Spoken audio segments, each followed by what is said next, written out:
Hey rock fans, welcome to Lyric Secrets, the podcast where we dive into the stories hidden inside your favorite songs. Ever caught yourself wondering what those mysterious lyrics really mean? You're in the right spot. Every episode will uncover the inspirations, secrets, and twists behind the iconic lines that changed music forever. Today, we're breaking down the meaning behind Bohemian Rhapsody by Queen. So plug in, crank it up, and let's peel back the layers together. Welcome to the Deep Dive. We're the place where we tackle fascinating topics and, well, break them down for you. Helping you get smart fast. Exactly. And today, we're diving into something truly monumental in music. Queen's Bohemian Rhapsody. Yes. An absolute classic. Released back in '75, lead single from A Night at the Opera. And it was instantly different, wasn't it? Nearly 6 minutes long. Which was just crazy for radio play back then. And the structure, I mean, it totally ignored the usual verse-chorus thing. Right. But somehow that didn't hurt it at all. It was a huge hit worldwide, sold millions, critics loved it. Still do. So our mission today, for you listening, is to really explore the different layers of this song. We're looking at analyses, what the band said, articles, trying to figure out what makes it so enduring, maybe even find some surprises. And the fascinating part is, even after all this time, people are still debating what it actually means. There isn't just one simple answer. Okay, so let's start right there with the lyrics. Everyone kind of feels something when they hear them, but what do the main interpretations say? Our sources point to sort of two big ideas. That's right. The first one sees it as basically a story, like a mini opera with a plot. A narrative. Yeah. And interestingly, Queen themselves kind of hinted at this. For their release in Iran, there was this leaflet with a greatest hits cassette. Oh, really? What did it say? It suggested the song is about a young man who's killed someone, maybe accidentally, and makes a deal with the devil. Sells his soul. Wow, okay. A Faustian pact. That's dramatic. It is. So in that view, the song tracks his emotional state, confessing to his mother, you know, Mama just killed a man. That famous line. And then all the inner conflict, judgment, and finally sort of accepting his fate. It's a heavy story arc. Definitely heavy. But you said there was another main interpretation. Yes, the second one shifts away from a literal story. It views the lyrics more as a metaphor for Freddie Mercury's own life, his personal struggles. How so? Well, particularly focusing on him coming to terms with his sexuality. The idea is that the killing is metaphorical, him killing his old self, the person he was, before he could accept and live his true identity. Huh. That puts a whole different spin on Mama just killed a man, doesn't it? It really does. It becomes about leaving behind that former identity. And some analyses even bring in his background, his Zoroastrian upbringing, potential family disapproval as adding layers to that internal struggle. Right, the pressures he might have felt. Okay, so those are two powerful ways to read the lyrics, but the music itself is just as crucial, isn't it? Oh, absolutely. You can't separate the words from the music in the song. The structure is part of the meaning. It drives the whole thing. Let's break that down then. It starts with just voices, right? Pure a cappella, those incredible 4-part harmonies, all Freddie multi-tracked, and the lyrics immediately set the scene. Is it the real life? Is this just fantasy? Straight into uncertainty, that dreamlike feeling. Yeah, introspection, unease. And having no instruments right at the beginning, it makes it feel very bare, very vulnerable. Then the piano comes in, leading into the ballad section. Right, and Freddie's solo voice with that confession. It starts like a relatively normal ballad, but listen closely. The intensity builds. How so? His voice goes higher, the drums kick in, the harmonies get more complex. It perfectly mirrors that emotional chaos we talked about in the story interpretation. It gives you a sort of musical anchor before things get, well, weird. Huh. And then comes Brian May's guitar solo. It feels like a release, almost. Totally. A massive emotional release, but also a bridge. It connects that intense ballad part to the next section, and it even plays with some of the ballad's melodies. It's a really clever transition. A pivot point. Definitely. Because what comes next is probably the most famous and unexpected part, the opera section. Yeah, this is where it goes completely off the rails in the best way. Exactly. It's so dramatic, theatrical. Like a parody of opera, almost. You have these huge, layered choruses, that sort of sarcastic spoken bit, those weird, distorted Italian-ish phrases. Scaramouche, will you do the fandango? Right, and Galileo, Figaro, Beelzebub, all thrown in there. It's bombastic and kind of nonsensical on the surface. So what's the thinking behind that part? Is it just meant to be crazy? Well, interpretations vary widely here.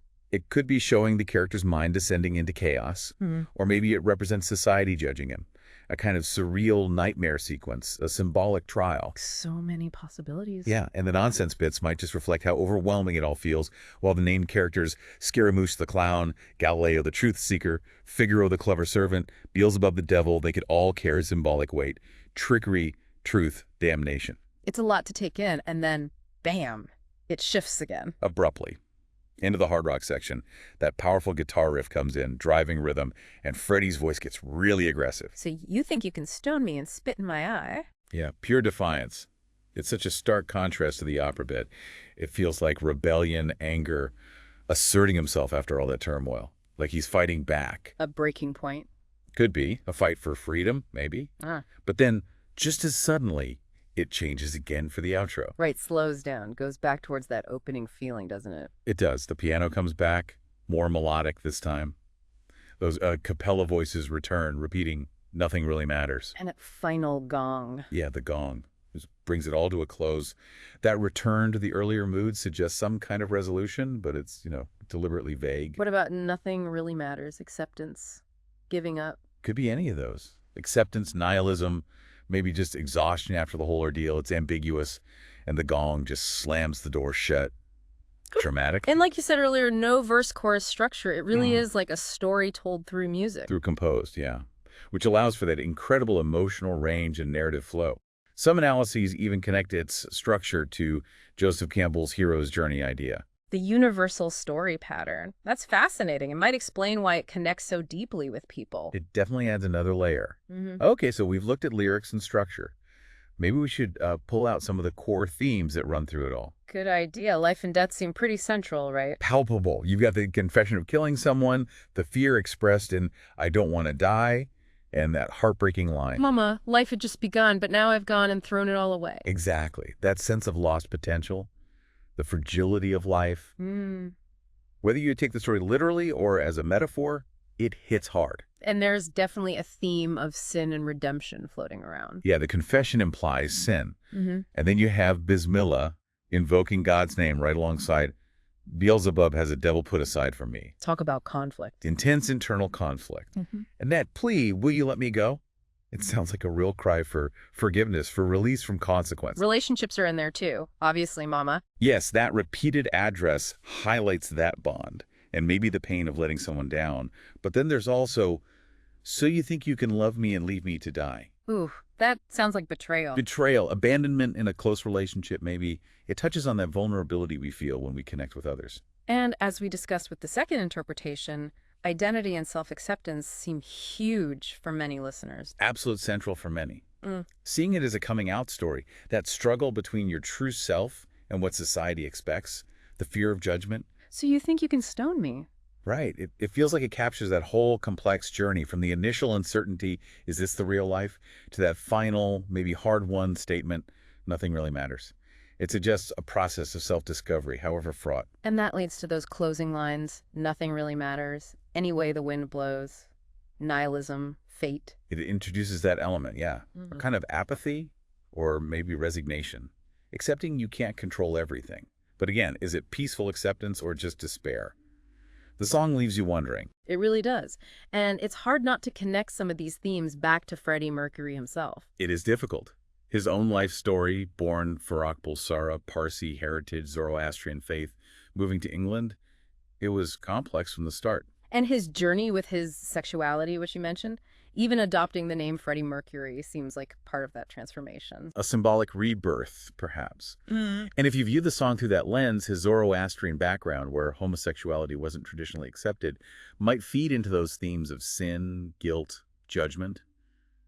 Beelzebub has a devil put aside for me could echo real anxieties. And stoning as a metaphor for social condemnation makes a lot of sense in that context. It does. It fits with the idea of facing backlash for being different. And then there's his relationship with Mary Austin. Some people read Mama as being about her, reflecting the pain as their romantic relationship ended, but their deep bond continued while he explored his identity. It adds another possible layer. But what did the band, like Brian May, say? Did Freddie ever explain it? Freddie was famously tight-lipped about it. He consistently refused to give a definitive explanation. He wanted people to make up their own minds. Keep the mystery alive. Exactly. Brian May has pretty much echoed that. He acknowledges Freddie poured his personal life into his songs, but insists there's no single correct interpretation. The power is in how it connects with you. That makes sense. So, okay, how have critics and academics tried to grapple with this ambiguity? Well, they often praise it as just groundbreaking music, a mock opera that blew rock conventions wide open by mixing genres so boldly. Yeah, you can't deny the musical innovation. No. And some analyze its structure, comparing it to classical suites, or, as we said, the hero's journey, suggesting it taps into something universal. They also point out the sophisticated musical details, the harmonies, tempo changes, key changes as proof of Queen's musical genius, especially Freddie's composition skills. They get into the weeds of the music theory. They do. Others focus more on semiotics, the study of signs and symbols. They dig into the deeper meanings of words like Bismillah, exploring themes of regret, fear, societal pressure, the search for forgiveness. Seeing it as this big drama of an individual facing a crisis. Pretty much. Yeah. Some have even used psychological models like the 5 stages of grief to map the song's emotional progression. Wow. And did the movie, the biopic, change how people saw the song? It definitely brought it to a whole new audience and reignited conversations, especially about how it relates to Freddie's life and sexuality, though the film's portrayal itself sparked some debate. Right. And we should probably remember the time it came out in the 70s. Crucial context. Progressive rock, art rock bands were pushing boundaries, experimenting. Bohemian Rhapsody is like the ultimate example of that. And attitudes towards sexuality were shifting, but still. Still a lot of stigma, which likely affected how openly Freddie could or would address personal themes. But there was this general trend in music towards greater artistic ambition. And the recording itself was apparently quite an ordeal. Oh yeah. Freddie had bits of the idea floating around since the late 60s, apparently. But the 1975 recording was meticulous. Those vocal layers took ages, apparently involved bouncing tracks over and over.